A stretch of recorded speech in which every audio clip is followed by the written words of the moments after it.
Hey guys, welcome back to our channel. In this tech tutorial video, we're going to break down for you how you can change the interface language for your Notion workspace or for your entire Notion account really quickly and without any technical skills whatsoever. So let us get started right away. Head over to your Notion account. Make sure that you're logged in with the associated account. And what you want to do is simply select or choose your workspace to work with here in the top left corner by clicking on that arrow down icon next to your username, and select your workspace from the drop-down menu.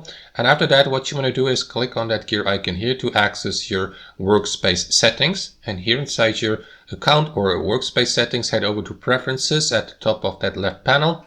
And here we see a section to the right called language and time. So what you want to do is simply switch to your preferred language here on the right hand side by clicking on that arrow down icon here next to the default language, which in most cases I assume will be English for us. So guys, as you can see, they support a variety of languages, including Korean, Japanese, French, German, Spanish, Portuguese, and also some other languages that are available only in the beta version. So that's up to you which one of them you choose. So let me switch from English to Español, for example, and click on update here to confirm that, and wait for a brief moment. And after a moment, your interface language here on Notion will be Spanish in this case here, as you can see now, and that's how it is. That's how it works, guys. I hope you enjoyed this video, got some value from it, and we'll see you next time on our channel.